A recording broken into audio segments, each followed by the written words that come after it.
प्रणाम। मेरा नाम ब्रजेश ढारवाल है और मैं आज आपके समक्ष एक टॉपिक लेके आया हूँ, स्फीयर ऑफ इन्फ्लुएंस। इसको बोलते हैं प्रभाव क्षेत्र।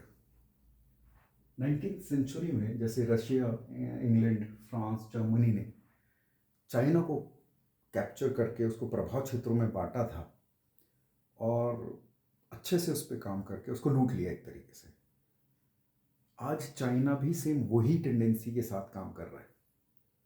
हमें लगता है कि चाइना कुछ अलग से कर रहा है, अलग से कुछ नहीं कर रहा है, वही कर रहा है जो यहाँ इन लोगों ने किया था। इंडिया के ऊपर भी इन लोगों ने इसी तरीके से, इंग्लैंड ने इसी तरीके से किया था। यही प्रोसेस इस्तेमाल कर रहा है चाइना भी। स्फीयर ऑफ इन्फ्लुएंस होता क्या है कि किसी विशेष देश द्वारा किसी दूसरे देश के संपूर्ण अथवा कुछ भागों का केवल अपने हितों के लिए उपयोग करना प्रभाव क्षेत्र कहलाता है। ऐसे प्रभाव क्षेत्र राजनीतिक दृष्टि से स्वतंत्र हो सकते हैं। पॉलिटिकली वो आपके लिए इंडिपेंडेंट हो सकते हैं, बट इकोनॉमिकली वो ठीक नहीं होते, यानी कि आर्थिक दृष्टि से वो गुलाम ही रहते हैं। ठीक है। 19th सेंचुरी में जैसे इंग्लैंड, इन सब ने क्या किया, इसको अपने अलग अलग अपने अपने प्रभाव क्षेत्रों में बांट लिया था। राइट। देखिए इस तरीके से इन्होंने बांटा होगा और करते क्या है, लैंड, लेबर, कैपिटल और इंटरप्रीनियरशिप, ये इसी में ही सारा काम करते हैं, जो आज चाइना भी यही कर रहा है। ये चार फैक्टर बहुत इंपॉर्टेंट है। देखिए पॉलिटिकल इंडिपेंडेंट हो सकते हैं, बिल्कुल कोई दिक्कत नहीं,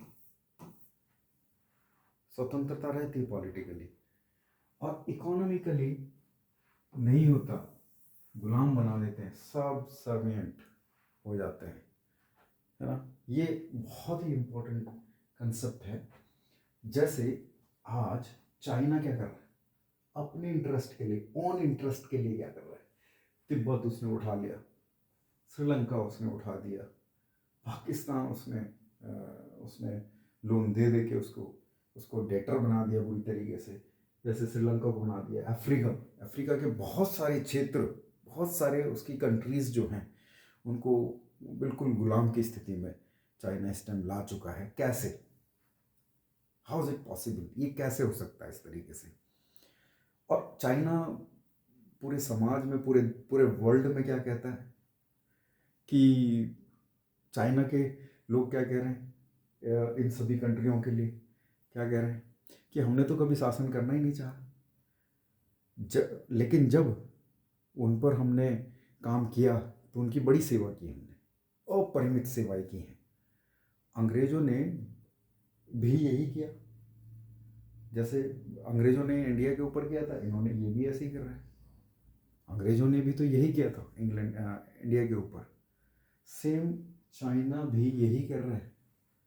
चाइना भी जब इन सभी को अपना उपनिवेश बनाना नहीं चाह रहा, लेकिन क्या कर रहा है, वो बना तो रहा है, बना तो रहा है।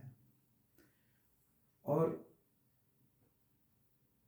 लोग ये भी कहते हैं कि इसकी वजह से, चाइना की वजह से इन कंट्रियों की ड्रेन ऑफ वेल्थ हो रहा है, ड्रेन ऑफ वेल्थ हो रहा है, ड्रेन ऑफ वेल्थ,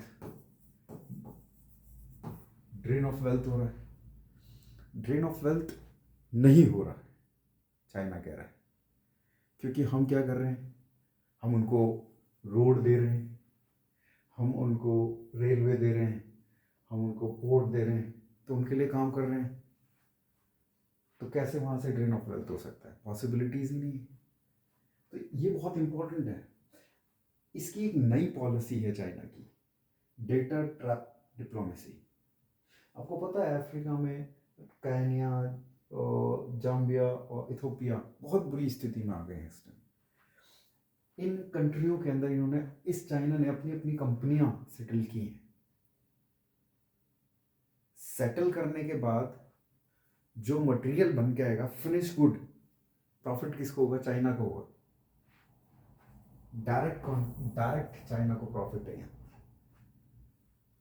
और कुछ सालों के बाद इसके कुछ हिस्सा जमीन का ये पूरी कोशिश करेगा लेने की, कब्जा लेगा उसको। डेटा ट्रैप डिप्लोमेसी ही यही है। Many African countries have found themselves caught in the trap, debt trap. क्यों?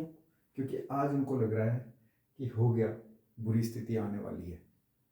इन कंट्रियों को तो पूरा पूरा एहसास हो चुका है। देखिए, where they are unable to generate sufficient revenue to service the loan, तभी तो जब वो अपने जो भी उन्होंने लोन लिया है कंट्री ने और कुछ नई कंपनी जनरेट करने की कोशिश की है, और जब वो उसको दे नहीं पाएंगे तो डेटर ही बनेंगे। अब यहाँ देखिए, अगर कोई ये कंट्री, चाइना तो ये कह रही है कि मैं उसको लोन दे रहा हूँ और वो कंपनी बना रही है और वो काम कर रहे हैं और फिर उनके लोगों को वहाँ मैं एम्प्लॉयमेंट दूंगा, एजुकेशन आएगी, एम्प्लॉयमेंट आएगी, quality in dignity of life आएगी। बहुत सुनने में बड़ा अजीब सा लगता है। दिस में sound like positive arrangements as it brings much needed investment and create job opportunities. However, concern arise when the debtors countries struggle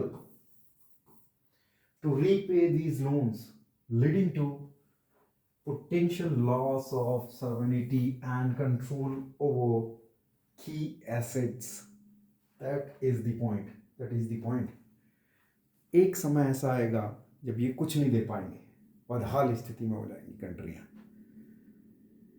तो चाइना इस टाइम कर यही रहा है, वही वाली स्फीयर ऑफ इन्फ्लुएंस का इस्तेमाल कर रहा है और दुनिया पर राज करने की पूरी कोशिश उसकी जारी है। और यही है, मैं यही बताना चाह रहा था कि चाइना की किस तरीके की पॉलिसीज़ हैं। जैसे साउथ एशियन सी जो है उसको उसने कैप्चर करने की पूरी कोशिश किया है। उसके आसपास की जितनी कंट्रियाँ हैं बड़ी परेशान है चाइना के साथ, है ना। तो थैंक यू सो मच। अगर आपको अच्छा लगा हो तो मैं इसमें और भी आगे टॉपिक लाऊंगा। अगर आपको अच्छा लगेगा तो थैंक यू सो मच। मेरे चैनल को आप सब्सक्राइब करें ऐसी नई चीज़ों के लिए। Thank you.